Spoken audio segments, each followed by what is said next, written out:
Allah. Alhamdulillahirabbil alamin wassalatu wassalamu ala rasulillahil karim wa ala alihi wa sahbihi wa ummatihi ila yaumiddin amma ba'du. Alhamdulillahirabbil alamin, pagi ini Allah masih memberikan kita begitu banyak nikmat sehingga kita masih diberi kesempatan untuk menjalankan sebagian dari aktivitas kehidupan kita. Dan Masya Allah, di antara hamba-hamba Allah yang tengah beraktivitas, ternyata teman-temanlah yang hadir sekarang ini terpilih oleh Allah untuk bisa diringankan langkahnya, dilembutkan hatinya untuk hadir di taklim ini, untuk mempelajari sebagian dari tuntunan agama kita. Mudah-mudahan teman-teman yang hadir saat ini mendapat karunia dari Allah Subhanahu wa taala. Amin. Salawat serta salam jangan lupa kita haturkan kepada Rasulullah Muhammad sallallahu alaihi wasallam serta kepada keluarga, sahabat. Baik teman-teman sekalian, insya Allah Ane sebagai MC akan membacakan susunan acara untuk pagi hari ini. Yang pertama, tadi jam 9 kurang proses join room. Selanjutnya ada pembukaan selanjutnya materi yang akan dibawakan oleh Sifu Muhammad Saif Al-Bashir. Selanjutnya ada tanya jawab dan terakhir penutup. Baik, sebelum kita mulai, mari kita membaca basmalah bersama-sama. Bismillahirrahmanirrahim.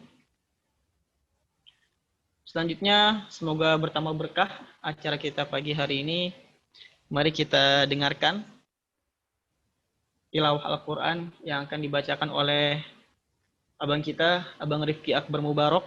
Kami persilakan. Assalamualaikum warahmatullahi wabarakatuh. Allah berkata.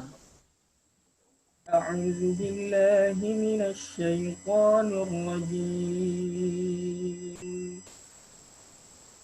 Bismillahirrahmanirrahim. Alam nashrah laka sadrak wa wada'na 'anka wizrak الذي أنقض ظهرك ورفعنا لك ذكرك فإن مع العسر يسرا إن مع العسر يسرا فإذا فرغت فانصب وإلى ربك فارغب صدق الله العظيم. Assalamualaikum warahmatullahi wabarakatuh. Waalaikumsalam warahmatullahi wabarakatuh. Baik, itulah pembacaan tilawah Al-Quran yang sudah dibawakan oleh Ustaz Rifki Akbar Mubarok. Mudah-mudahan yang membacakan dan mendengarkan mendapat rahmat dari Allah Subhanahu wa taala. Amin. Dan langsung saja selanjutnya yang kita tunggu-tunggu yaitu materi dari Sifu kita. Mulai kami himbau teman-teman untuk menyimak dengan baik dan live report IG story kalian dengan men-tag @kajian-saf. Dan juga nanti akan ada door prize untuk resume yang keren dan menarik. Hasil resumnya bisa di-tag di IG Kajian-Saf. Dan untuk teman-teman yang akan menyimak materi tersebut, bisa langsung mengajukan pertanyaan, menulis pertanyaan di kolom komentar. Nanti insya Allah setelah materi, beberapa pertanyaan akan MC bacakan dan insya Allah akan dijawab oleh Sifu kita. Kira-kira bisa dipahami ya? Jadi kalau ada pertanyaan langsung diketik aja di kolom komentar, di kolom Zoom ini yang sebelah kanan. Nanti dijawabnya di akhir ketika materi sudah selesai. Baik, selanjutnya langsung saja kita mulai materi dengan tema Tadabbur Surah Al-Insyirah. Untuk Sifu Muhammad Saif Al-Bashir, kami persilakan. Baik, bismillahirrahmanirrahim. Assalamualaikum warahmatullahi wabarakatuh. Waalaikumsalam. Alhamdulillahirabbil alamin. Nahmaduhu wa nasta'inuhu wa nastaghfiruhu wa natubu ilaih. Wa na'udzu bihi min shururi anfusina wa sayyiati a'malina. May yahdihillahu fala mudilla lahu wa may yudlilhu fala hadiya lahu. Asyhadu an la ilaha illallah wahdahu la syarika lahu wa asyhadu anna Muhammadan 'abduhu wa rasuluh. Allahumma shalli ala Muhammad wa ala ali Muhammad kama shallaita ala Ibrahim wa ala ali Ibrahim wa barik ala Muhammad wa ala ali Muhammad fil alamin innaka Hamidum Majid. Allahumma 'allimna ma yanfa'una wanfa'na bima 'allamtana wa zidna 'ilman nafi'an wa hudan wa salahan ya rabbal alamin. Rabbi shrah li sadri wa yassir li amri wahlul 'uqdatam min lisani yafqahu qawli. Allahumma la sahla illa ma ja'altahu sahla wa anta taj'alul hazana idza syi'ta sahla. Para hadirin hadirat, adik-adik, teman-teman semua yang berbahagia, dimanapun Anda berada, kita bisa berjumpa lagi dengan saya, Ibu Bashir, ya. Ibu Bashir, pada kesempatan yang berbahagia ini. Di saat dimana orang-orang berlibur, weekend, dengan rebahan, dengan scroll, ya, dengan nonton YouTube yang tidak banyak manfaatnya, ya, dengan streaming film-film yang lebih banyak mudaratnya, atau dengerin musik-musik yang lebih banyak melalaikannya. Teman-teman semua yang hadir pada pagi hari ini telah Allah pilih untuk bisa duduk sabar. Ya mungkin ada yang masih sambil scrollan kali ya, dengerin Sifu nih. Dengerin Sifu ngobrol, dengerin Sifu ngomong sambil scroll Instagram, ya. Sambil ngeliat ada apa di WhatsApp, satu-satu WhatsApp, ya kan? Nah, itu ya tidak apa-apa, tapi kalau bisa fokus di Zoom saja, insya Allah Sifu nggak akan lama. Ya, Sifu tahu teman-teman butuh liburan. Sifu juga tahu, ya, teman-teman dari staff community juga tahu kalau teman-teman butuh istirahat, ya, dari kajian, dari kelas daring ke kelas daring, ya, kelas online ke kelas online, nggak ada habisnya. Kok ada kajian lagi, gitu kan? Nah, harus dengerin lagi orang ngomong, nggak dikenal siapa orangnya, dan seterusnya. Jadi Sifu pada pagi hari ini nggak lama-lama, paling lama sampai maghrib doang. Paling lama sampai maghrib. Ya, banyak lama banget ya maghrib. Ya paling lama setengah jam lah gitu. Nanti kita lagi banyak tanya-tanya. Anak-anak SMP dan SMA, betul ya, Bang Rifki ya? Betul sih, Bu. Halo? Ya. Betul ya? Nah, jadi kita ngobrol santai aja. Jadi nanti pengantar-pengantar yang bisa menambah pengetahuan kita tentang Al-Quran ini. Lalu nanti akan kita buka lebih banyak saja. Mungkin setengah jam materi, setengah jam lagi saya jawab. Nah, hadirin-hadirat, adik-adik semua, teman-teman, kawan-kawan, abang-abang, dimanapun Anda semua berada, Allah Subhanahu wa Ta'ala sesungguhnya telah untuk menjadi rahmatan lil alamin, untuk menjadi kasih sayang pun yang emang mencari kasih sayangnya Allah buat siapapun yang emang mencari ampunannya Allah. Rasulullah SAW diutus ke muka bumi ini itu setelah terjadi kekosongan waktu penabian. Jadi adik-adik sekalian, dari sejak Nabiullah wa kalimatuhu Isa al-Masih bin Maryam itu diangkat ke langit sampai diutusnya Nabi Muhammad SAW itu ada sekitar 600 tahun. Namanya fase kekosongan ini disebut dalam bahasa Arab dengan fatrah, ya, fatrah, kekosongan. Di Makkah memang Rasulullah SAW Arab, tapi sesungguhnya risalahnya Rasulullah SAW itu untuk semua manusia, untuk semua makhluk yang Nabi Muhammad SAW membawa untuk orang Arab saja, untuk orang Makkah saja, untuk orang Madinah saja, tapi untuk kita juga. Rasulullah SAW membawa Al-Quran, membacakan Al-Quran, mensucikan sahabat-sahabatnya, taklim, tempat konsultasi, apapun. Semua permasalahan hidup konsultasi, dari kan masuk lagi kamar mandi, terus sampai nanti masuk lagi kamar mandi, masuk ya keluar kamar mandi, terus jadi di masjid, ya dalam majelis kelas, di pasar, lalu di mana-mana deh adabnya. Rasulullah SAW mengajarkan kepada kita manusia itu semua. Nah, tetap dakwahnya di awal mula ajakan tangan mendapati rintangan yang sangat berat. Mendapati rintangan yang sangat berat. Ada dua tantangan, teman-teman, adik-adik semua. Ada dua tantangan, ada dua rintangan, ada dua cobaan. Cobaan yang memang datangnya dari kaum musyrikin dalam bentuk kekerasan fisik ataupun kekerasan verbal, kekerasan dengan perkataan. Ya, muncullah tokoh-tokoh yang kita kenal di Al-Quran itu disebut, ada nama suratnya Abu Lahab. Lalu ada lagi namanya Abu Jahal. Ada lagi namanya Abu Janda. Oh enggak ada. Abu Janda enggak ada ya. Ya, Abu Janda enggak ada.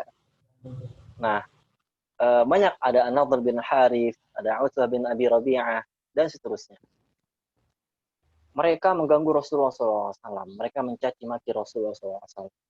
Mereka mencela, ngata-ngatain, ngebully Nabi Muhammad SAW. Mereka ngata-ngatain Nabi itu orang gila. Mereka ngata-ngatain Nabi ini penyihir. Mereka ngata-ngatain Nabi ini penyair. Beda ya antara penyihir dengan penyair. Kalau penyihir itu orang yang bisa sihir, bisa magic, bisa black magic ya. Bukan sulap. Sulap bukan sihir ya. Black magic gitu, ilmu hitam. Kalau penyair itu orang yang pintar sastra. Kenapa Nabi Muhammad SAW itu dianggap sebagai penyihir?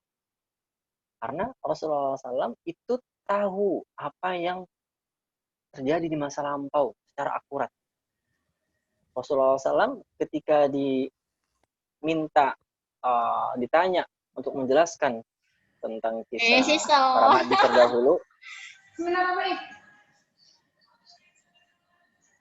para nabi terdahulu, itu bisa menjelaskannya secara akurat. Nabi Muhammad SAW ketika Isra Mi'raj misalnya diserahkan ke Palestina, kemudian di-Mi'rajkan ke Sidratul Muntaha, itu orang-orang pada bilang ini orang sihir, ini orang gila, Nabi Muhammad itu orang gila. Kenapa? Karena nggak mungkin orang normal itu bisa tahu secara persis nyebutin jumlah tiang yang ada di Masjidil Aqsa. Dan Rasulullah SAW melakukan perjalanan Isra Mi'raj itu hanya dalam waktu 1 malam dengan fisik dan ruhnya, menurut pendapat yang paling kuat dari kebanyakan ulama. Bisa menyebutkan secara persis, bisa menyebutkan nama-nama nabi yang ditemui di langit pertama, langit kedua, langit ketiga, keempat, kelima, keenam, sampai ketujuh. Rasulullah SAW bisa menyebutkan nabi-nabi yang ia imami di Masjidil Aqsa dan seterusnya.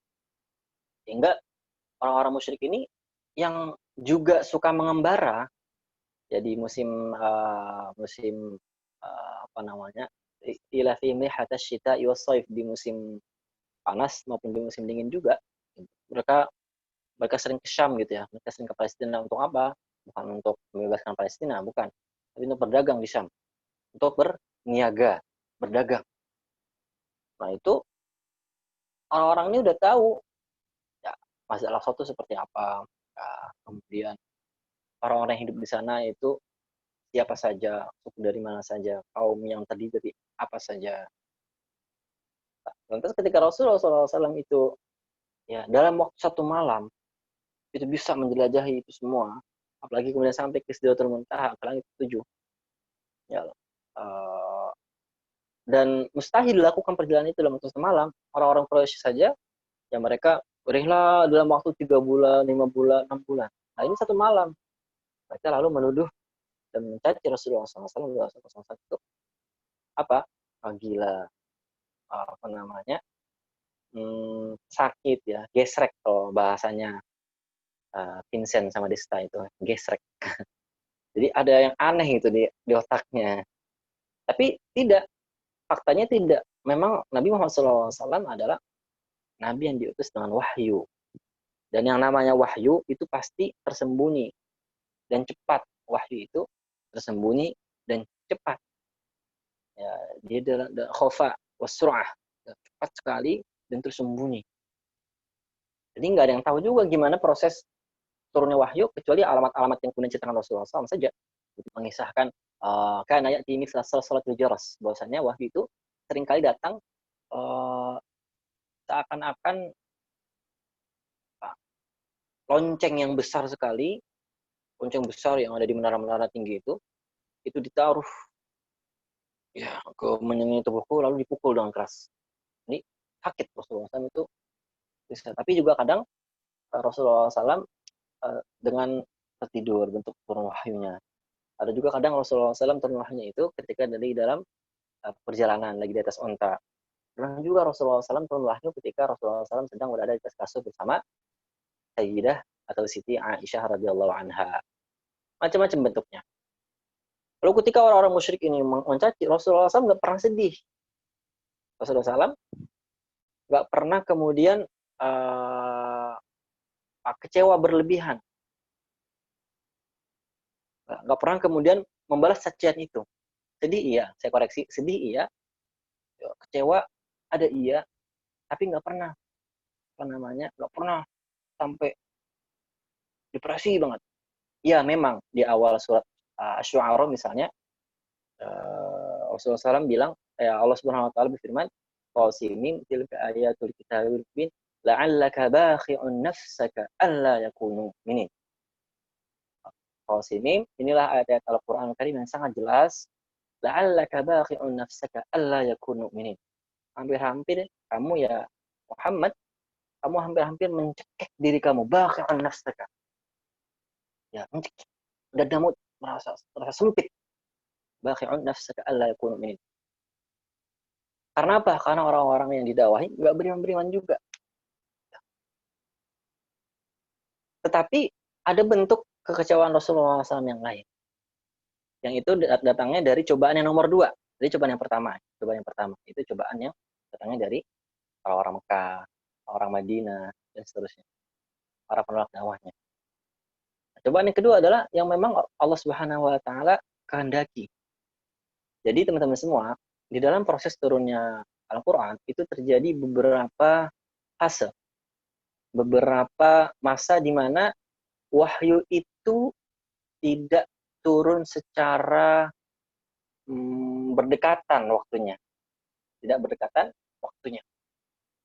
Ada yang bilang di beberapa kitab tafsir ya, itu ada yang bilang bahwa ada 2 fase di mana Rasulullah SAW itu tidak turun wahyu. Ya, fase yang lebih bukan hanya 1 hari tapi 1 bulan gitu. Ada yang bilang yang pertama adalah fase kisah di Al-Kahfi. Kisah di Al-Kahfi.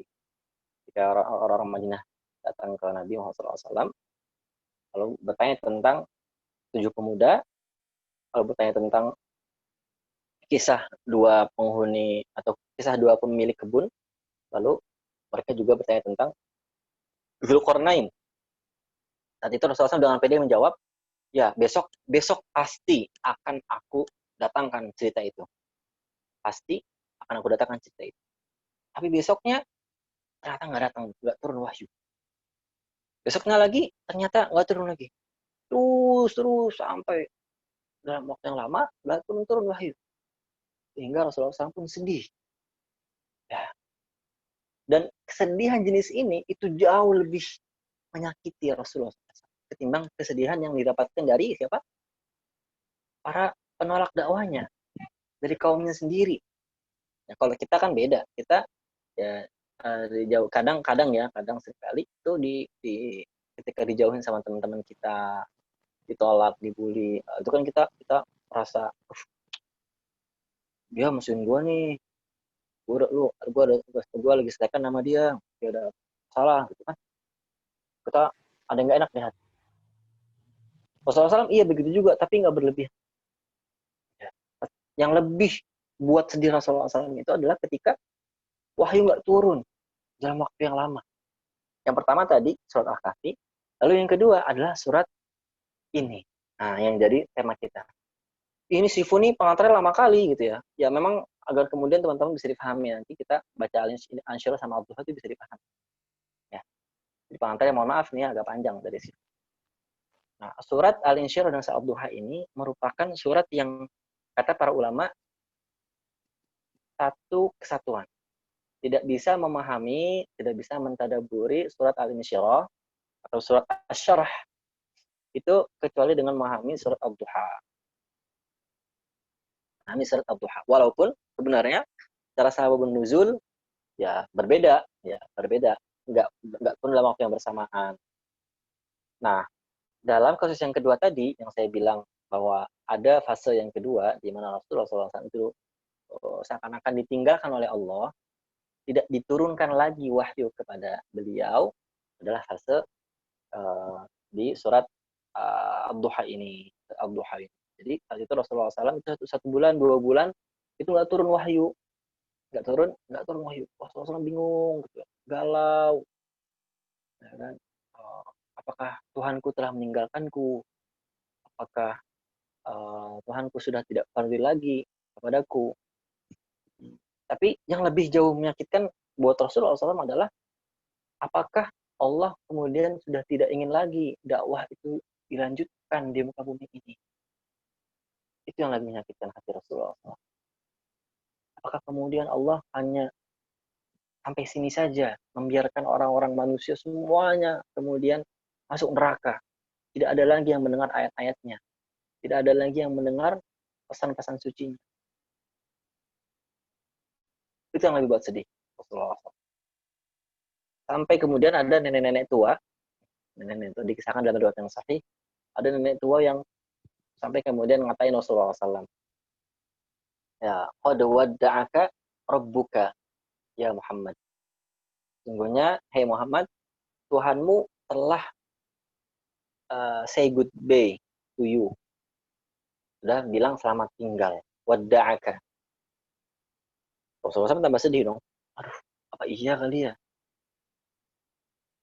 Jangan-jangan Allah memang gak pengen lagi risalah ini dilanjutkan. Gak pengen lagi pesan-pesan ini dilanjutkan olehku. Lalu gimana dengan nasib keluargaku, nasib kaumku? Mereka nanti masuk neraka.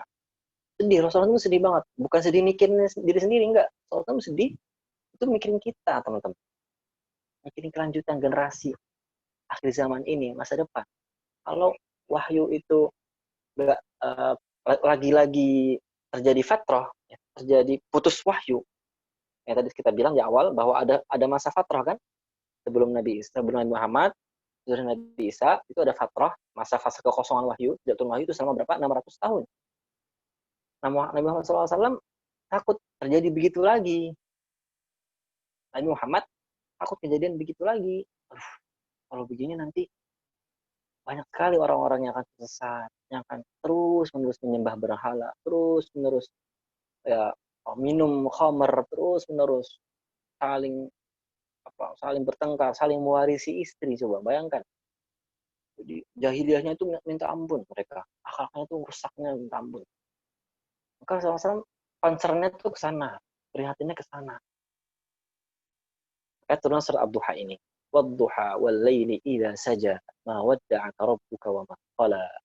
Walal akhiratu khairul laka minal ula wala sawfa yu'tika rabbuka fatarda alam yajidka yatiman fa'awa wa wajadaka dhallan fahada wa wajadaka 'ailan fa'aghna fa ammal yatima fala taqhar wa ammas sa'ila fala tanhar amma bi ni'mati rabbika fahaddits alam nashrah laka sadrak.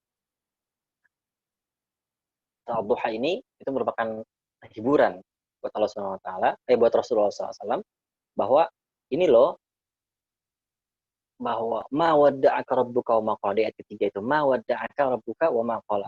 Dan Tuhanmu hai Muhammad itu tidak pernah meninggalkanmu. Ma wadda'aka rabbuka wa ma qala, dan tidak pernah membencimu. Kemudian di ayat kelimanya kita bisa baca wala sawfa yu'tika rabbuka fatarda. Sungguh kami pasti memenuhi semua permintaanmu. Dan kamu pasti ridho deh dengan pesan kami, kata Allah. Ridho. Nah, akan senang gitu, bahagia, rela.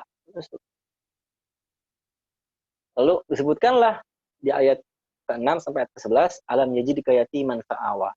Muhammad, dulu bukannya kamu ini lahir dalam keadaan yatim, lalu kami pertemukan kamu dengan pamanmu, dengan pengasuhmu, dengan kakekmu, fa'awa.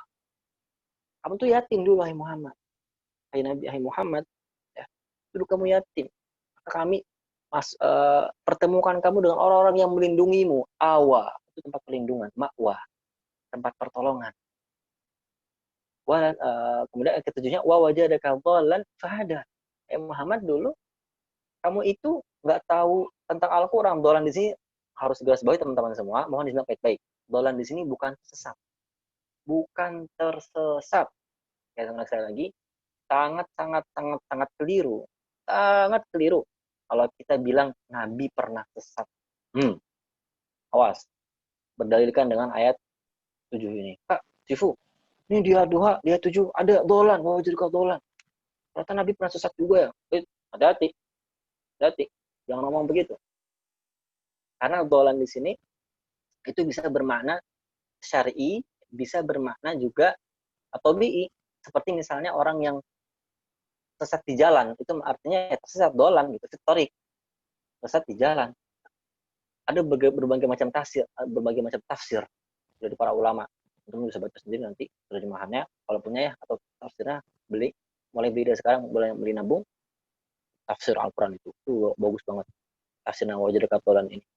Dibilang di situ bahwasannya Nabi Muhammad itu bukan tersesat kemudian menyembah berhala, ya syirik dulu. Enggak, nauzubillah min dzalik.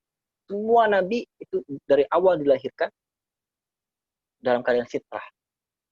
Mereka semua dari kecil itu sudah diberikan cahaya kenabian, hikmah.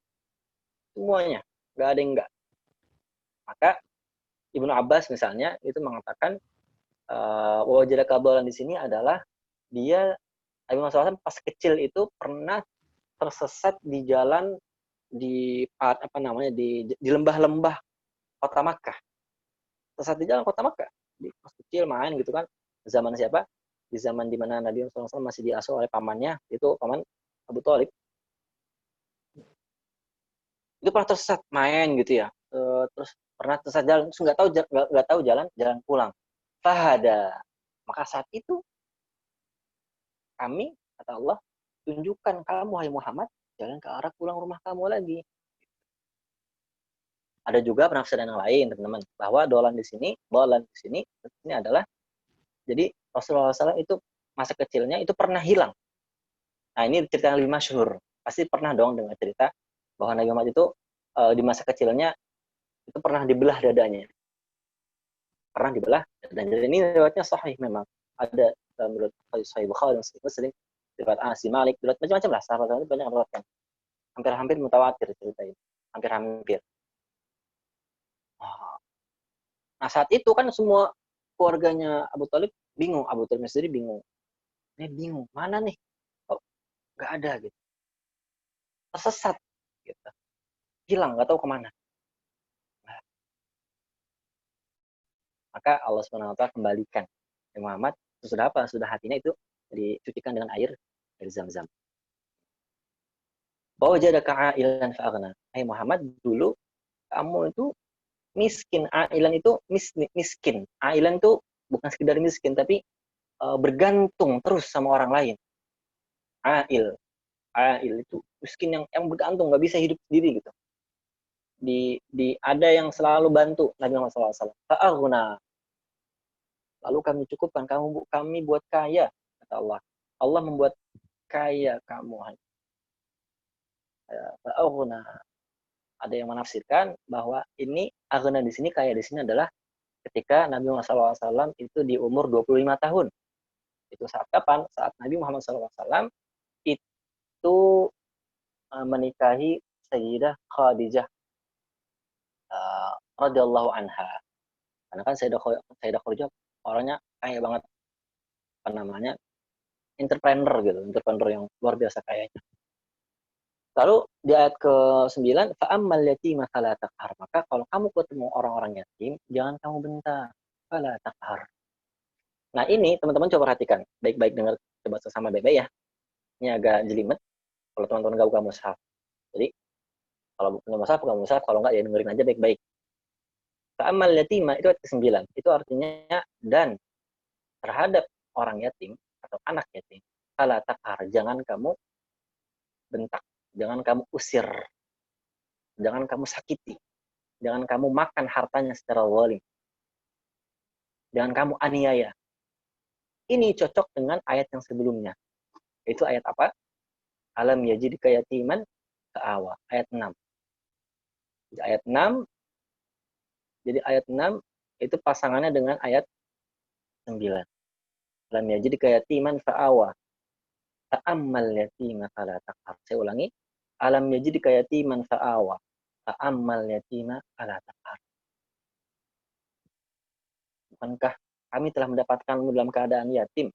Maka kalau nanti ketemu anak yatim, hai Muhammad, jangan kamu usir mereka, jangan kamu bentak, jangan kamu aniaya. Mereka butuh kasih sayang, mereka butuh perhatian. Sebagaimana kamu dahulu, itu butuh perhatian kami. Ta'awa. Lalu ayat 10, wa ammasaila fala tanhar. Dan adapun buat terhadap orang-orang yang meminta-minta, fala tanhar. Ya, janganlah kamu hardik juga. Janganlah kamu hardik, fala tanhar. Ini cocok dengan ayat ya, wa wajadaka dhallan fahada. Wa wajadaka dhallan fahada. Dan jangan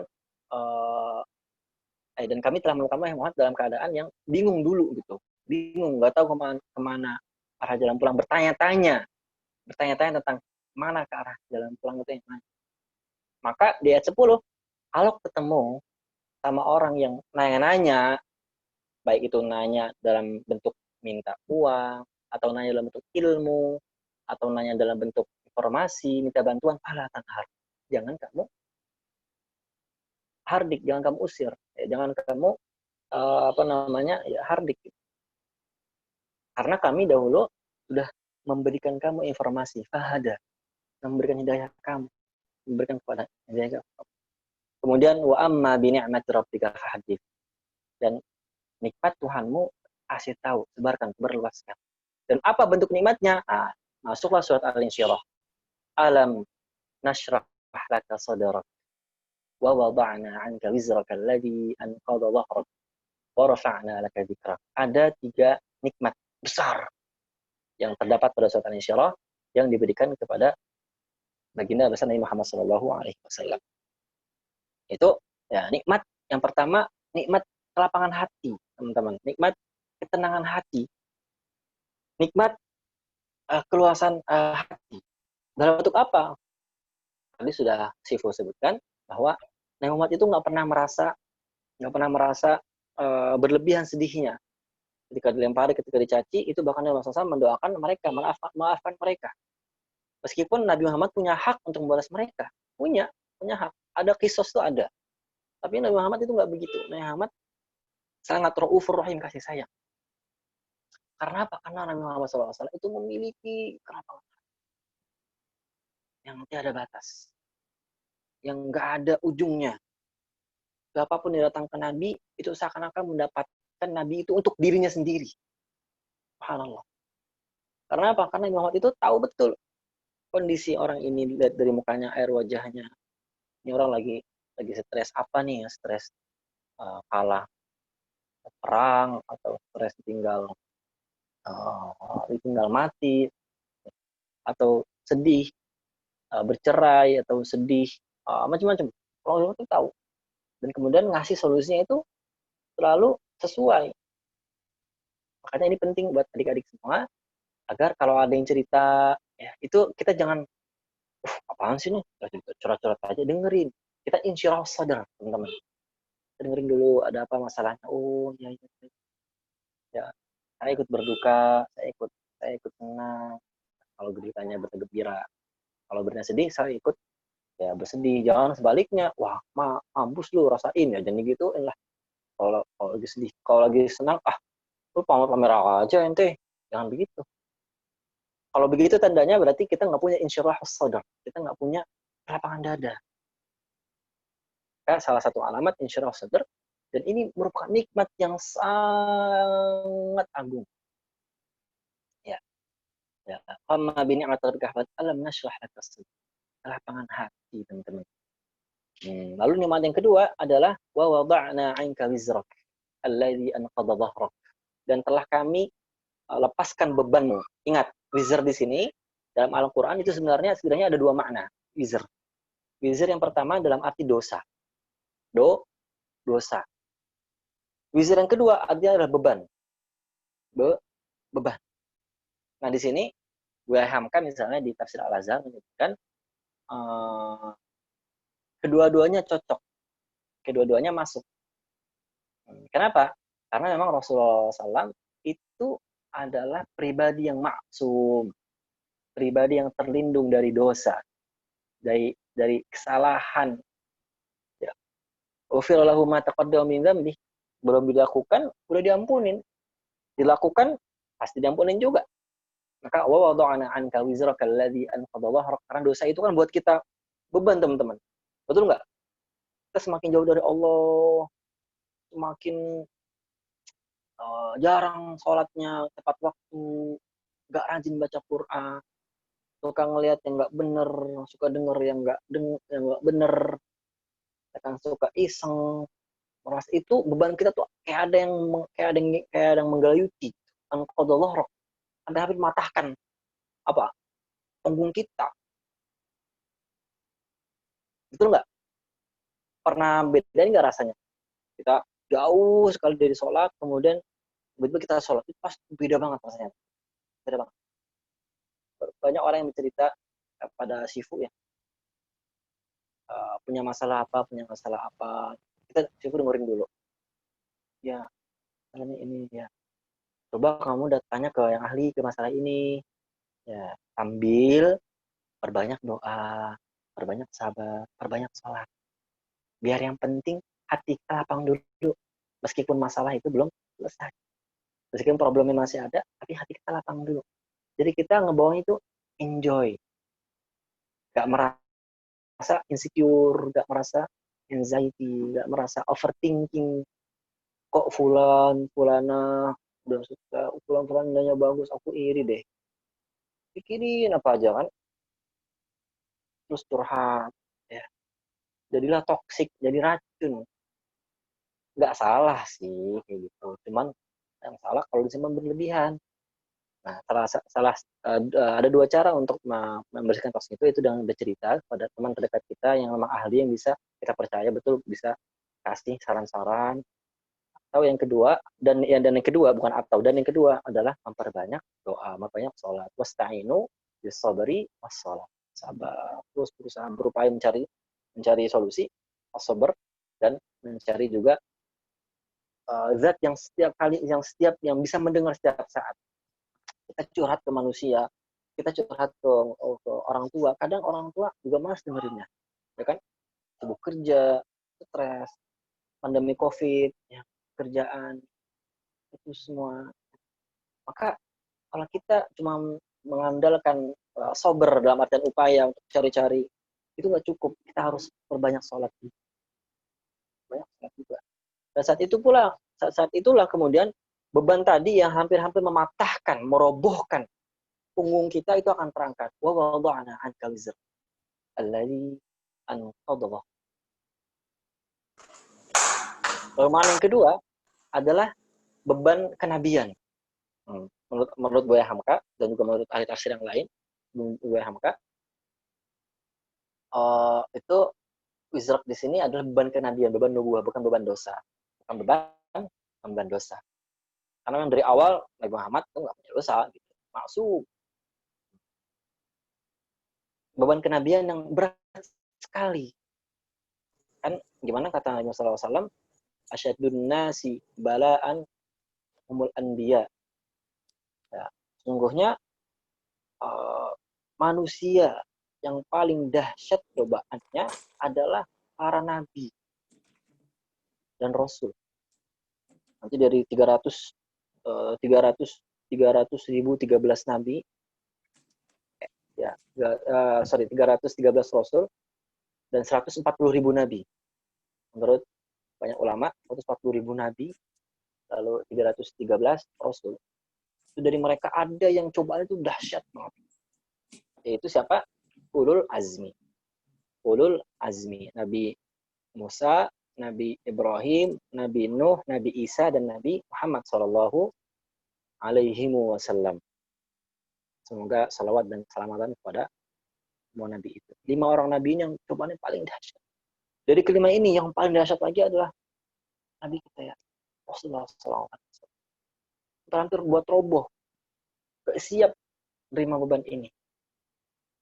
Cuman karena Allah bilang, wa wada'na 'anka wizrak, dan sudah kami lepaskan beban itu. Kami ringankan buat ringan. Kami buat dengan cara apa? Dengan cara diutusnya Abu Bakar As-Siddiq. Ya, dengan cara diutusnya Umar bin Khattab. Dengan cara diutusnya Utsman bin Affan. Ali bin Abi Thalib, Abu Ubaidah bin Al-Jarrah, Mus'ab bin Umair, ya, Sa'ad bin Abi Waqqas, dan semua sahabat-sahabat yang setia dari awal mendukung dakwah Nabi Muhammad SAW. Jadi beban kenabian itu tidak ditanggung lagi sendiri oleh Rasulullah, tapi juga ditanggung sama sahabat-sahabat terbaik radhiyallahu taala anhum ajma'in. Itu nikmat yang kedua. Nikmat pertama tadi apa?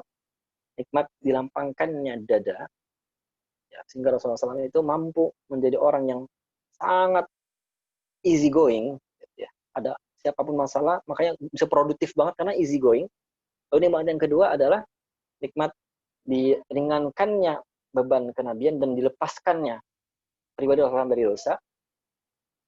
Lalu yang ketiga, warfa'na laka dzikrak, dan kami tinggikan namamu, hai Muhammad.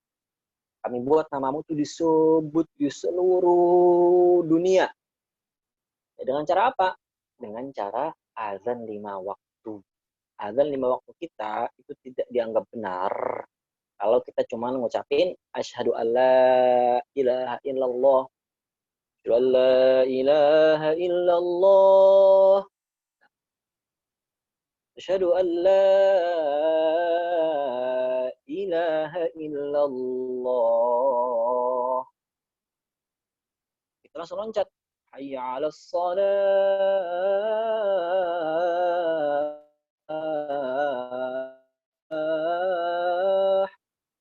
Gak dibaca syahadat yang kedua. Itu gak benar.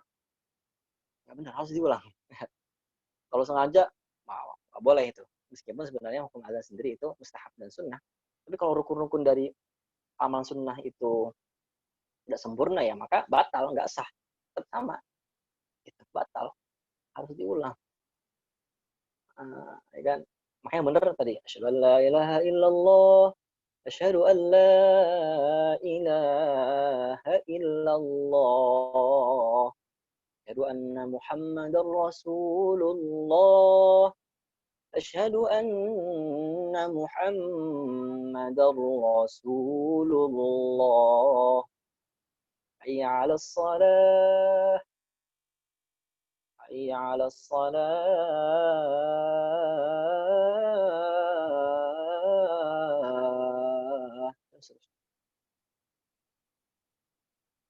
Itulah kemudian Nabi Muhammad dibuat namanya itu sebar.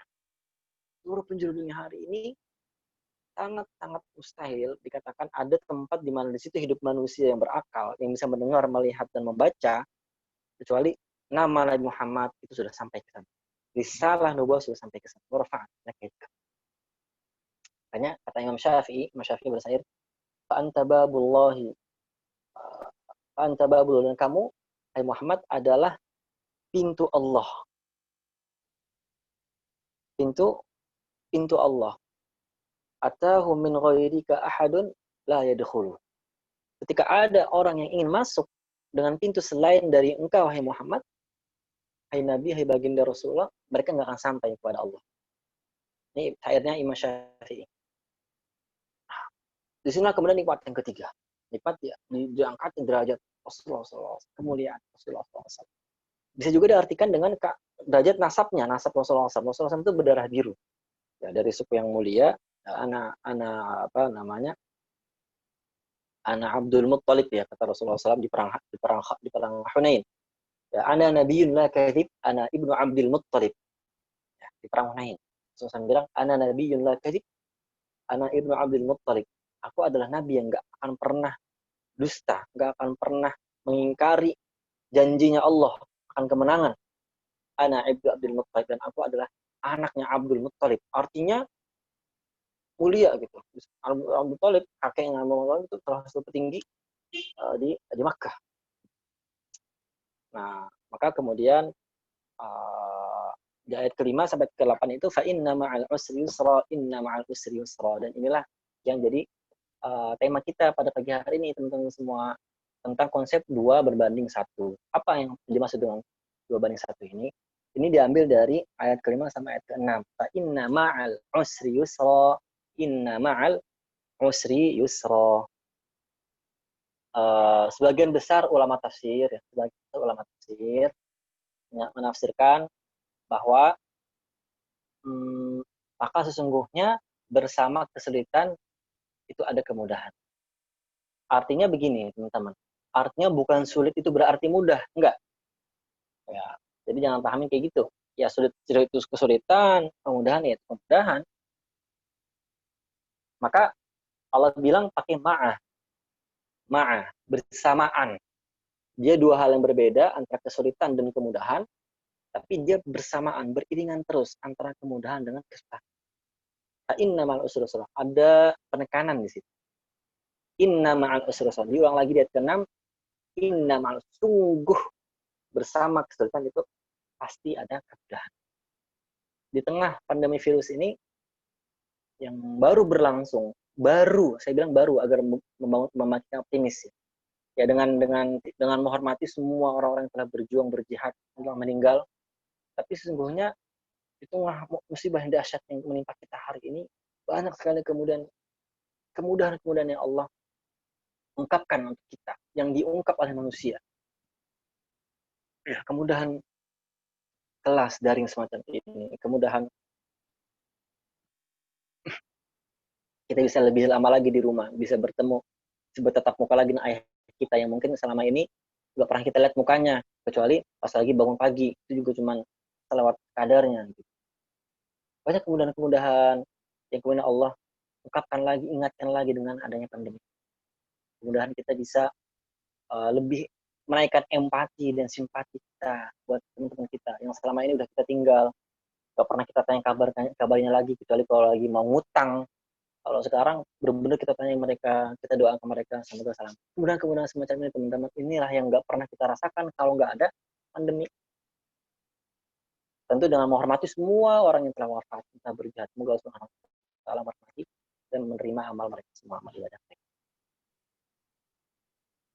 Nah, di sini Allah bilang inna ma'al usri yusran, inna ma'al usri yusran. Ada yang menarik, teman-teman. Kata kesusahan, kalimat susah itu digambarkan dengan kata al-usr, ain, sin, dan ro. Usrun. Sedangkan kemudahan itu digambarkan dengan atau disampaikan dengan bentuk yusron, ya, sin, dan ro. Usron dan yusron. Oke, usrun dan yusron. Asalnya begitu. Asalnya usrun dan yusrun. Usrun itu apa? Sulit. Yusrun itu apa? Mudah. Tapi di ayat ini Allah memakai alif lam untuk kesusahan. Al-usru. Al-usru. Kesusahan. Al-usru. Yang mudah pakai alif lam enggak? Enggak. Yang mudah enggak pakai alif lam. Yusron. Malah pakai tanwin di akhir. Bukan al-yusra. Jadi Allah bilang fa inna ma'al usri yusron, bukan fa inna ma'al usril yusru. Fa inna ma'al usri al-yusra, atau bisa al-yusri, bisa al-yusra, tapi yang lebih tepat sebenarnya sepertinya nahwunya al-yusra ya. Fa inna ma'al usri al-yusra, alif lam. Allah enggak bilang begitu.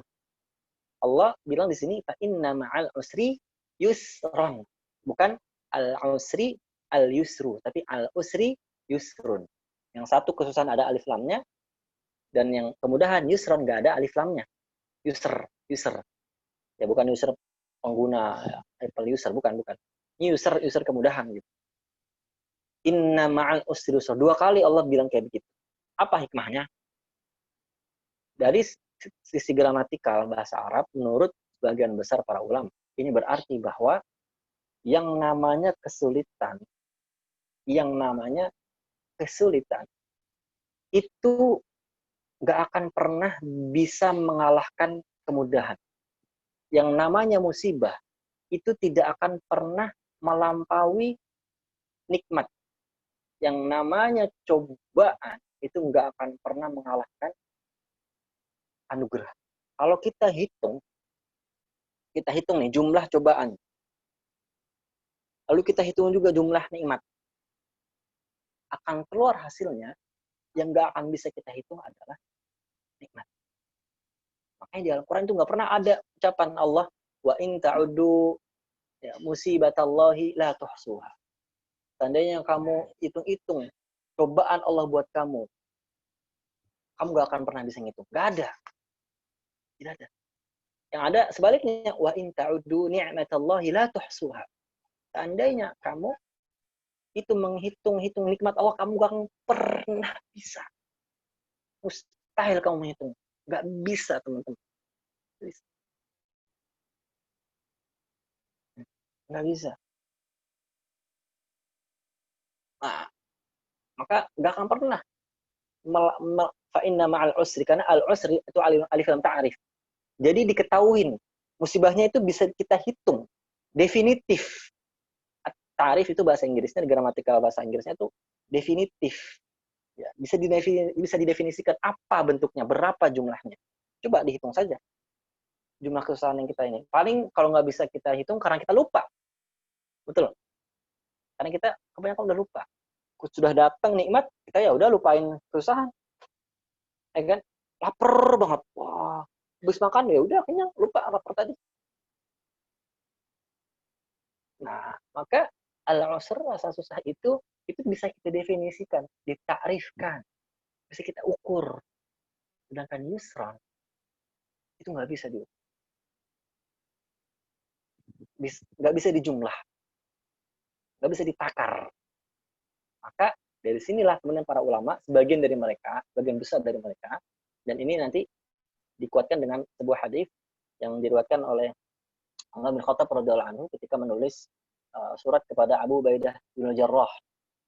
Abu Ubaidah bin Jarrah ini kan panglimanya Umar bin Khattab yang diutus untuk membebaskan Syam, tangan kanannya. Kata Umar bin Khattab, seandainya aku memiliki 10 orang pemuda, aku ingin 10 orang pemuda ini seperti Abu Ubaidah bin Al-Jarrah. Karena orangnya sangat aminu hadhil ummah. Aminu hadhil ummah. Orang yang paling terpercaya di umat Muhammad itu Abu Ubaidah bin Jarrah. Tapi Abu Ubaidah bin Jarrah itu masih kadang-kadang takut. Dan itu terkejadian. Ketika ingin membebaskan Romawi, Abu Ubaidah bin Jarrah itu takut menghadapi pasukan jumlah Romawi yang banyak banget. Yang banyak banget. Maka kata Umar bin Khattab radhiyallahu anhu, amma ba'du fa innahu mahma yanzilu bi'abdin ya min bi'abdin min manzilin shiddatin yaj'alullahu ba'dahu faraja wa innahu lan yaghluba usrun yusrayaini. Sesungguhnya setiap kali seorang beriman itu ditimpa kesusahan, maka Allah pasti akan berikan jalan keluar. Pasti itu janji Allah. Dengan syarat apa? Ketakwaan. Lalu Umar Khattab bilang, lan yaghlibu usrun yusrayaini. Satu kesulitan itu tidak akan pernah mengalahkan dua kemudahan. Artinya jumlah kemudahan itu selalu lebih banyak dari kesulitan. Cuma kitanya aja yang kadang itu buta hatinya, bukan buta mata. Kita semua bisa melihat, kita semua bisa mendengar, kita semua bisa membaca. Tapi kadang hati kita yang kurang kita asah, teman-teman. Dengan ibadah, dengan zikrullah, dengan tazkiyatun nafs, dengan mendengar ceramah yang mengajak kita kepada kebaikan, kepada ketakwaan. Sehingga hati kita tuh jadi tertutup oleh banyaknya dosa yang kita lakukan, atau dosa yang dilakukan oleh semua masyarakat. Nah, maka adik-adik semua, teman-teman semua, ini situ mengingatkan bahwa dua kemudahan yang dalam bentuk yusron, sehingga ini indefinitif, nakiroh dalam bahasa Arabnya nakiroh, kalau dalam bahasa Inggrisnya indefinitif, ya sesuatu yang tidak bisa didefinisikan, artinya jumlahnya banyak gitu. Jumlahnya banyak, yusron, dan itu 2 kali, yusron di akhir ayat kelima dan di ayat ke-6, yusron. Sehingga ada 2 kemudahan. Di saat yang sama, al-usru, meskipun dia diulang 2 kali, tapi semuanya itu sama. Karena apa? Karena dua-duanya pakai alif lam. Inna ma'al usri yusron dan inna ma'al usri yusron. Disinilah kemudian teman-teman semua, jangan pernah putus asa, jangan pernah pesimis, jangan pernah merasa tidak berguna. Semua kita berguna, semua kita adalah yang terbaik untuk diri kita sendiri. Semua kita bisa memberikan potensi kebaikan untuk diri kita, untuk orang lain. Kita bisa membahagiakan orang lain. Jangan mengukur kebahagiaan itu dari pemberian orang lain buat kita. Jangan pernah mengukur kebahagiaan itu dengan pemberian orang lain kepada kita. Enggak, itu salah, teman-teman. Konsepnya adalah, dan ini dia diaminin oleh banyak filsuf-filsuf barat hari ini, oleh para motivator-motivator barat hari ini, dan itu konsepnya ada dalam Islam, bahwa kebahagiaan itu adalah ketika kita makin banyak memberi kepada orang sekitar kita, makin banyak berinfak, itu makin banyak kebahagiaan. Jadi kalau pengen semakin banyak kebahagiaan, makin banyak berbagi, jangan disimpan sendiri. Nah, di sini sudah sampai ujung ya, sudah jam 10, ternyata bener nih, bisa sampai maghrib beneran nih ya, abang-abang ya. Bukan maksud saya sebenarnya untuk sampai maghrib, tapi inilah kemudian kalau kita menyelami lautan ilmu Al-Quran itu kemana-mana gitu ya. Ya, dengan segala kekurangan saya gitu, maka saya menyimpulkan di akhir majelis ini ada beberapa pelajaran.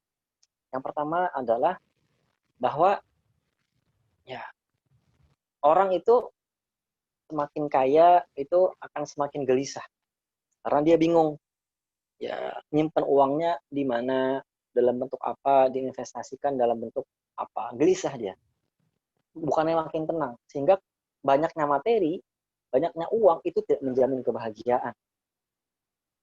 Di saat yang sama juga orang semakin miskin juga semakin bingung dia makan apa besok, ya kan?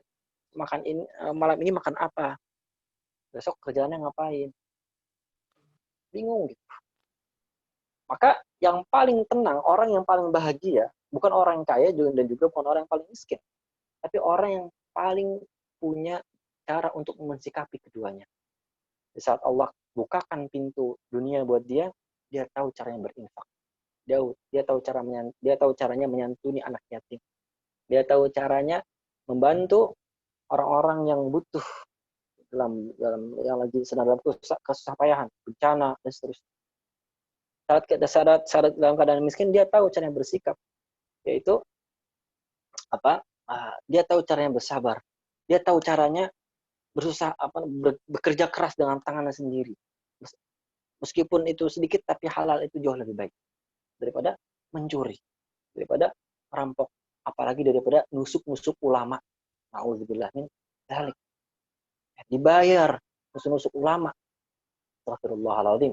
Buat teman-teman semua adik-adik di sini, ya jaga diri baik-baik semuanya, teman-teman sampai SMA semuanya lah yang hadir pagi hari ini, jaga pergaulan.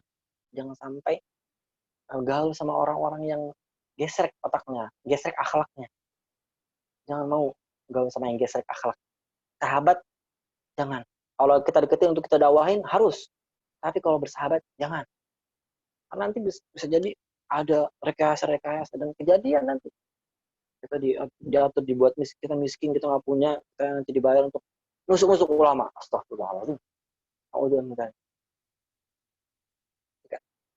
Dari sini juga kita ambil kesimpulan, sehingga orang yang paling tenang itu adalah orang yang paling tahu, orang yang paling berilmu. Maka kaidahnya, konsepnya menjadi semakin banyak ilmu, maka akan semakin lapang hati. Barusan ada yang nanya nih, saya baca pertanyaannya. Waalaikumsalam. Semakin banyak ilmu, maka hati kita akan semakin lapang. Jadi contohnya tadi tuh, orang kaya dia tahu cara mengilmui hartanya. Orang miskin juga tahu cara mengilmu kehidupannya. Maka orang yang paling tenang itu bukan orang yang kaya atau materi, tapi orang yang paling banyak ilmunya, lalu ia pasangkan dengan amal. Pasangkan dengan amal. Orang berilmu itu nggak akan pernah gelisah dalam hidupnya. Dia tahu cara beribadah. Dia tahu nih, sholat itu kapan dianggap batal, kapan dianggap sah, wudu, ya kan? Dia nggak perlu ngulang sampai 10 kali karena dilihatnya airnya kurang banyak gitu kan. Terusnya dia menganggap sholat macam-macam lah, banyak dalam ibadah ya. Gelisah, ini apa namanya, kalau lupa dalam satu gimana caranya? Apakah sujud sahwi dulu, sujud sahwinya 5 kali atau 7 kali? Gelisah gitu, nggak tenang. Maka kita semakin banyak berilmu teman-teman, apalagi ilmu agama, kegelisahan itu akan makin hilang. Rasa gelisah itu akan makin memudar. Dia tahu cara beribadah, dia tahu cara berakhlak, dia tahu cara berkomunikasi dengan orang lebih tua, sopan santun, dia tahu cara berkomunikasi dengan orang yang lebih muda, dengan orang sebaya, sehingga dia disenangi oleh semua orang yang ditemui. Dia tahu cara memperbaiki kualitas kehidupannya. Maka kunci segala sesuatu, kalau kita pengen lapang hati kita, adalah perbaiki kualitas ilmu. Wabil khusus ilmu agama. Ilmu agama. Faqim wajhaka lid-din hanifa fitratallahi allati fatara an-nasa 'alaiha. Tegakkan agamamu ini. Tegakkan mukamu ini untuk agama, satu-satunya lurus. Dekatkan lagi Allah. Berdekat lagi kepada Allah dengan salat, dan dekatkan lagi pengetahuan kita, berbanyak lagi dengan ilmu agama. Karena itulah kemudian fitrah manusia, fitratallahi allati fatara an-nasa 'alaiha. Semakin kita dekat sama agama, maka kita akan semakin kokoh. Nggak akan mudah digoyang sana sini. Nggak akan mudah di bawah arus. Ada tren A, ada tren B, ada tren C, ada tren D, sampai tren BTS. Ya, tren apa? Ya, yang Red Pink, yang Blackpink, yang apa? Yang ungu pink, ya pink, macam-macam lah. Itu nggak akan kita, karena kita dekat sama sumber fitrah kita, lurus, dan itu dijaga dengan cara mengilmui agama. Lalu kelapangan hati ini akan makin berlipat ganda ketika kita menyebarluaskan ilmu yang sudah kita ketahui. Kita sebarkan. Satu ayat sudah kita baca, kita share, kita bikin microblogging ya di Instagram dengan desain-desain sederhana yang memanjakan mata, atau dengan tulisan kalau nggak bisa desain, atau dengan video. Ya, isi TikTok itu dengan ilmu-ilmu, ya. Isi Instagram itu dengan share-share faidah-faidah yang penting agama. Ingatin puasa Ayamul Bid, puasa Senin Kamis, bulan Muharram, apa yang harus dilakukan, apa yang tidak boleh dilakukan. Terus itu akan makin, hati kita makin lapang. Hati kita akan makin lapang. Nah, itu mungkin yang bisa kita Sifu sampaikan pada waktu yang singkat ini. Gak kerasa ya, udah mau maghrib aja. 6 jam lagi maksudnya, 7 jam lagi mau maghrib.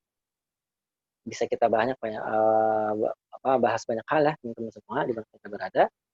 Saya ingin tutup dengan sebuah pertanyaan. Kenapa sih kita itu gak tenang terhadap masa depan kita? Kenapa sih kita itu kadang merasa galau sama masa depan, galau sama jodoh, galau sama rezeki, galau sama kematian, bingung sama nanti gimana kalau aku ngambil keputusan ini, nanti gimana kalau aku ngambil keputusan begitu. Karena apa? Karena kita tidak tahu masa depan. Kita bingung dengan apa yang terjadi di masa depan karena kita nggak tahu apa yang terjadi di masa depan. Dan adakah orang hari ini hidup bisa tahu masa depan? Nggak ada. Kecuali dia sudah kontrak sama jin. Itu juga kadang jinnya bohong. Nggak bohong-bohongin. Maka kuncinya adalah tawakal. Tawakal. Lakukan semua asbab. Semua sebab-sebab kesuksesan, semua sebab-sebab keberhasilan. Lakukan dengan sabar, istiqomah, dengan telaten, dengan fokus. Niscaya Anda tidak akan pernah kebingungan lagi. Meskipun Anda, teman-teman, meskipun kita semua nggak tahu apa yang akan terjadi di masa depan. Wallahu a'lam bishawab. Gitu, Bang Rifki. Masih hadir sama kita, ya. Bang Rifki? Masih hadir. Alhamdulillah. Kayaknya baru sebentar sih, Bu. Iya, kira tuh mau ke masjid sholat maghrib. Belum maghrib nih. Baik, jazakallah Sifu atas penjelasannya yang rinci, Oh detail tentang iya, tadabbur surah Al-Insyirah. Mungkin sebagian banyak kita sudah hafal, cuma sekedar hafal aja gitu. Jadi nggak tahu asbabun nuzulnya kenapa, tahu-tahu eh Nabi Muhammad kok dikasih solusi dan tiba-tiba kenapa sih hatinya lapang tuh, kenapa sih kenapa bisa lapang gitu loh. Dan tadi penjelasannya sangat rinci banget, detail, dan mungkin ada yang bertanya nih Sifu nih di kolom chat. Langsung dibacakan saja ya. ya. Baik, Assalamualaikum. Ane mau nanya ke Ustadznya, gimana caranya tekun dan cinta pada Al-Quran dan supaya kecintaan itu bertambah terus-menerus? Silakan Sifu. Ya, siapa Rifki? Eh, jadi ada dua jawaban ya. Tapi saya ambil yang tengah-tengah saja lah, tengah-tengah saja. Karena kita di sini saya yakin mustamiin dan mustamiatnya, pendengar-pendengarnya ini adik-adik semua bukan santri kan? Bukan santri. Kalau udah jadi santri gak usah dengar saya ngomong lagi lah. Udah cukup sama Ustaz, kayak kirim pesantren itu udah lebih dari cukup. Jadi saya kasih jawaban yang untuk non santri aja. Ya. Gini caranya, teman-teman. Gimana kita cara tekun dan kemudian cinta istiqomah? Itu adalah dengan kita kenal Al-Quran. Kita kenal Al-Quran. Ya. Gimana cara kita kenal sama Al-Quran? Tips yang pertama adalah sering-sering mendengarkan murattal. Sering-sering mendengarkan murattal. Ganti ya history YouTube kita itu yang tadinya tontonan-tontonan podcast-podcast nggak jelas atau gerebek-gerebek sekolah, gerebek-gerebek rumah artis yang nggak jelas dengan murattal. Dengan murattal. Cari murattal yang paling Anda senengin. Ya, tapi niatnya dengan murattalnya, bukan pengen nikahin orangnya. Niatnya begitu teman-teman ya. Dengan murattal. Terus sering-sering tiap hari jadwalin setengah jam, dengar ayat-ayat yang Anda sukai, teman-teman sukai, ya kan? Terus begitu. Lalu tips yang kedua, mulai mendengar kajian-kajian semacam ini. Jadi bikin jadwal. Pokoknya pekan ini udah checklist. Mendengarkan tadabbur surah Al-Insyirah. Pekan depan pokoknya aku pengen dengerin kajian tentang surat Al-Baqarah. Panjang kali, surat tentang sapi gitu kan. Ingat ya, Al-Baqarah bukan sapi betina. Al-Baqarah itu bukan sapi betina, Al-Baqarah itu sapi. Al-Baqarah itu sapi. Nah, sehingga dengan dua tips yang ringan ini, yang bisa dilakukan oleh siapapun, bahkan untuk non-santri, kalangan non-santri sekalipun, insya Allah kita nanti makin lama akan makin tahu Al-Quran. Dan kalau udah tahu sama Al-Quran, itu pasti akan makin deket. Ibarat saya nih misalnya, sama Bang Rifki, sama Bang Gozi, sama Ibrahim, sama teman-teman sifu-sifu di sini yang lain ya, yang hadir pagi hari ini. Tadinya kita nggak kenal, maka nggak deket. Apa nih? Orang ganteng banget. Masya Allah. Itu kan? Bang Gozi, maksudnya Bang Gozi gitu kan. Siapa nih? Pinter banget. Ada Sifu Ibrahim. Allah. Lalu ketika kita makin dekat, kita jadi kita makin kenal, kita makin deket. Oh, ternyata Sifu Ibrahim lulusan ini, punya saudara ini, udah punya pasangan, udah punya istri, udah punya anak. Oh, Bang Gozi di sini. Oh, ternyata bapak. Makin kita tahu orang sekitar kita makin deket, betul nggak? Betul kan? Tetapi kadang kala ada batas di mana semakin kita tahu karakteristik dan pribadi seseorang, itu malah kita semakin benci, semakin menjauh. Karena apa? Karena orang ini ternyata gesrek banget akhlaknya. Artinya orang ini suka melit, suka gosip, ya, suka berbagi gitu tuh, suka menahan gitu ya. Terus ya, udah gue jauhin aja, nggak mau temenan sama dia gitu kan. Nah beda sama Al-Quran, kita semakin tahu Al-Quran, itu nggak akan ada yang namanya kita makin jauh sama Al-Quran, makin benci, nggak ada. Orang-orang yang makin menghafal Quran, tapi kok malah makin benci, berarti ada yang salah dengan hatinya, dengan imannya. Dia mendekat kepada Al-Quran, itu bukan lillahi ta'ala. Bukan mencari hidayah. Bukan mencari bayinat, penjelasan. tapi dia mencari pembenaran atas pemahaman-pemahaman yang salah. Syubhat-syubhat yang menyerang. Syahwat-syahwat yang meletup-letup, dia cari pembenarannya. Ayat-ayat LGBT di Al-Quran, ayat-ayat homoseksual, ayat-ayat transgender, ayat-ayat tentang kebebasan bersuara, macam-macam. Orang kayak gini itu malah makin benci sama Al-Quran, malah makin benci sama Islam. Maka tips yang terakhir adalah terus senantiasa perbaiki niat. Ya, kenal terus Al-Quran, PDKT terus sama Al-Quran dengan niatan mencari hidayah, mencari bayinat, dan mencari pembeda Al-Furqan. Mencari pembeda. Apa yang membuat Al-Quran menjadi sangat istimewa. Jadi contohnya sudah saya sebutkan, bahwa Al-Quran itu meski ayatnya terlihat seperti jauh, jaraknya ternyata itu saling nyambung. Itu makna. Alam yajidka yatiman fa'awa. Nyambungnya sama wa fa'ammal yatima fala taqhar. Ayat wa wajadaka dhalan fahada. Nyambungnya sama wa ammas sa'ila fala tanhar. Ayat 8 wa wajadaka 'ailan fa'aghna, nyambungnya sama wa amma bi ni'mati rabbika fahadits. Dan wa amma bi ni'mati rabbika fahadits itu sendiri itu adalah alam nashrah laka sadrak. Terus nyambung yang lain. Ini mujizat Al-Quran. Kita makin tahu surat Al-Baqarah itu isinya apa saja. Al-Baqarah. Atau kalau ditanya misalnya, surat favorit saya apa? Saya akan jawab surat favorit saya surat Al-Baqarah. Cifu ini sombong kali tentang hafal Quran, cari yang panjang-panjang gitu kan, yang paling panjang. Enggak, bukan karena itu teman-teman. Bukan karena itu. Tapi karena kandungannya. Karena saya sudah tahu kandungan. Saya sudah kenal kandungan Al-Baqarah. Ya, meskipun nggak semuanya, karena yang namanya ilmu Al-Quran nggak akan pernah habis.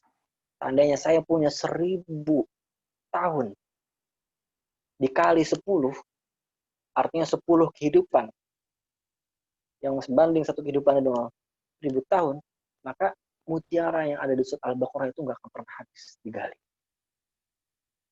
Mau tahu apa mutiara-mutiara itu? Ya, kita nantikan di kajian-kajian selanjutnya oleh staff community. Terus follow IG staff community. Masya Allah. Jadi itu ya sudah terjawab dengan jelas ya tadi si penanya, jika ingin cinta selalu kepada Al-Quran, perbaiki niat. Follow staff community. Oh ya, itu sekalian. Masih ada nih sih pertanyaan nih. Lanjut gak nih? Lanjut ya. Satu lagi lah ya.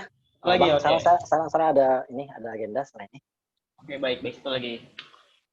Pertanyaan selanjutnya. Assalamualaikum Ustadz, izin bertanya, bagaimana agar selalu memiliki kelapangan hati dalam hal apapun? Ya. Nah, silakan Ustadz. Ya, waalaikumsalam warahmatullahi wabarakatuh. Sebagaimana tadi sudah saya sampaikan bahwa agar kita bisa lapang terus hatinya adalah dengan cara tidak pernah berhenti mencari tahu kebenaran. Artinya terus menuntut ilmu dalam semua bidang. Kak, suruh belajar terus nih. Yang namanya belajar bukan di kelas doang. Cuma bukan di kelas doang, bukan cuma di kelas doang. Jangan anggap mencari tahu, mencari ilmu cuma di kelas duduk dengerin guru, di depan Zoom, kayak gini. Enggak. Bisa dengan banyak hal. Bisa dengan baca novel-novel yang ada ilmunya, ada pelajaran-pelajaran norma-norma di situ. Bisa dengan nonton video-video animasi-animasi yang tentang sejarah Nabi. Ya, bisa juga serial-serial khilafah, serial-serial Khalifah Umar bin Khattab, serial-serial A'immah dan seterusnya. Atau kalau di luar itu juga ya tontonlah hal-hal yang Anda senangi dan itu masih mubah. Lalu gali pengetahuan, pedalami pengetahuan itu agar kemudian kita makin memudar gelisah itu, makin hilang, makin menguat, gitu ya. Semoga Allah Subhanahu Wa Taala jadikan kita menjadi hamba-hambanya yang selalu senantiasa lapang dadanya, selalu senantiasa bisa memaklumi kesalahan orang lain, selalu bisa memaafkan orang lain. Meminta maaf itu mudah, tapi yang memaafkan itu yang paling sulit. Dan saya untuk teman-teman semua jaga kesehatan fisik, apalagi jiwanya.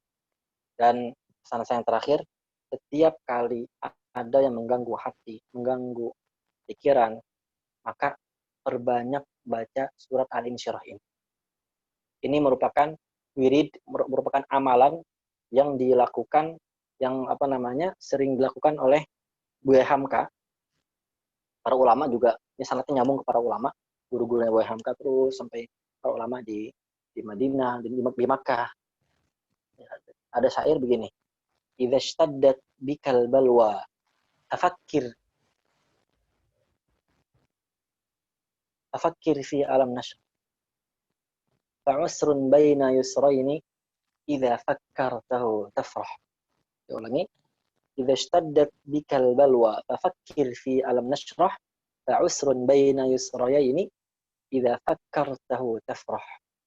Seandainya makin banyak hal-hal cobaan yang, jika semakin dahsyat cobaan dia yang menghantui hatimu, semakin gelisah, maka perbanyak bacaan Al-Insyirah itu, baik secara tilawahnya maupun secara pemaknaannya.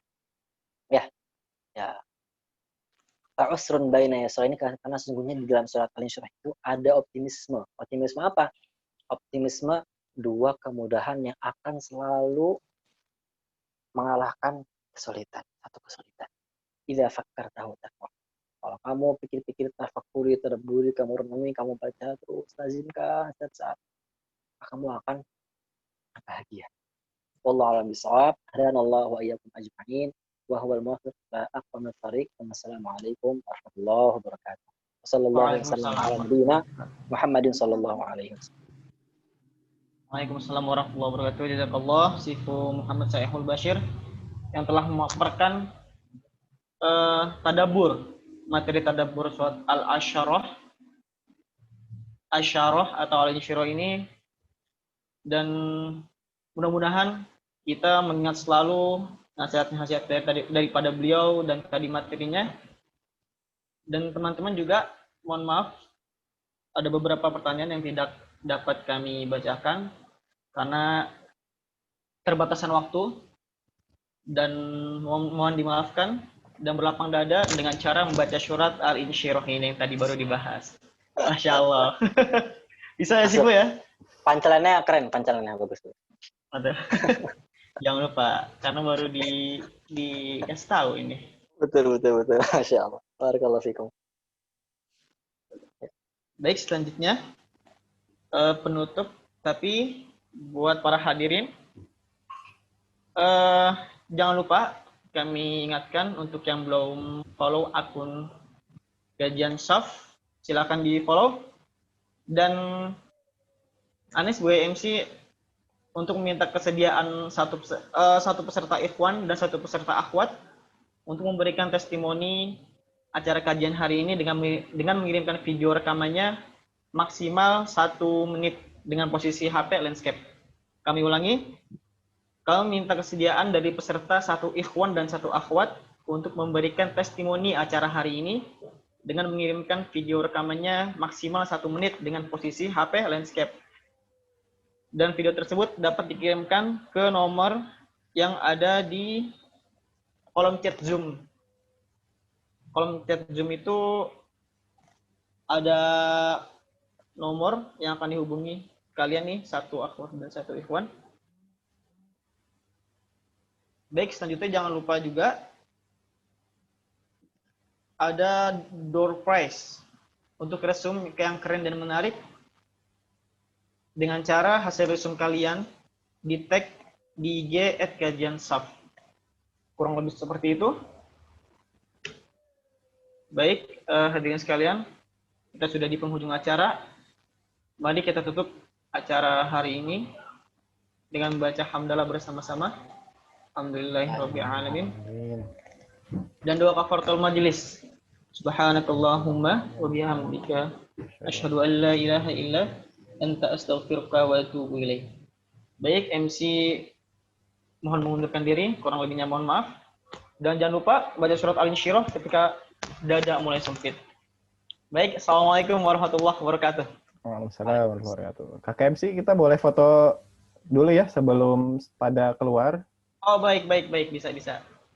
Baik, teman-teman sekalian, jangan keluar dulu. Kita mau foto bersama.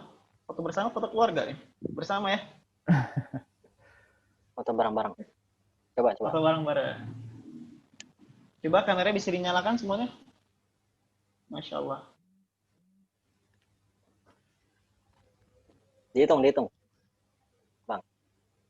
Hitung Bang Gozi. Teknisnya Bang Gozi gimana? Dihitung ya? Iya, ini masih banyak nih yang belum nyalakan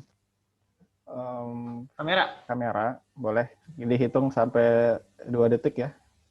1, 2. Oke, masih banyak nih yang belum.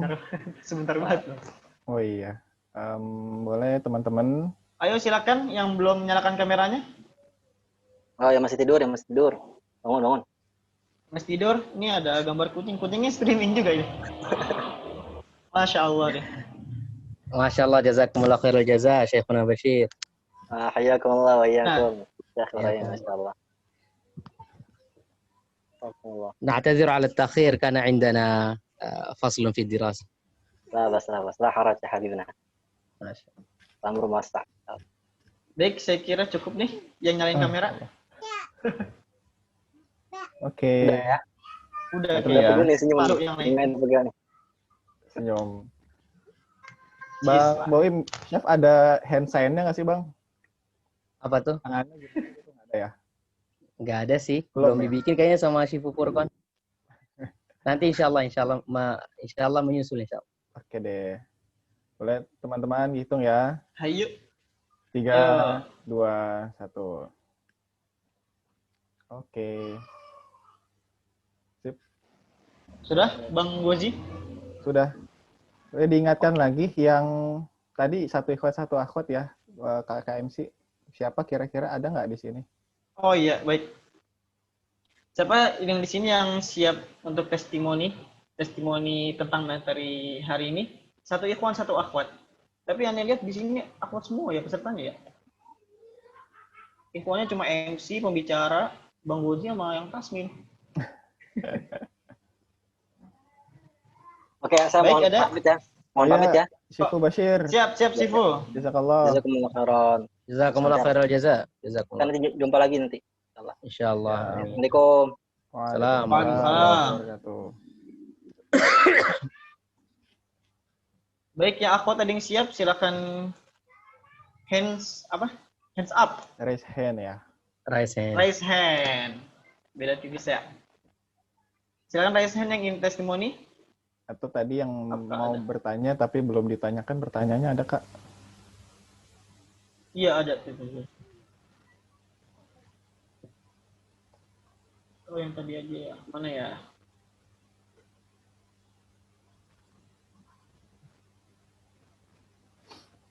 Mungkin ada saudara Muhammad Hizbullah ini mau testimoni. Nanti aja direkam gitu ya, dikirim ke saya. Orangnya ada nggak ya? Udah pada live juga nih. Iya. Itu kan ada grup WhatsApp-nya ya? Iya deh, ditanya di grup ya. Biar lebih ini mungkin, biar lebih jelas lagi.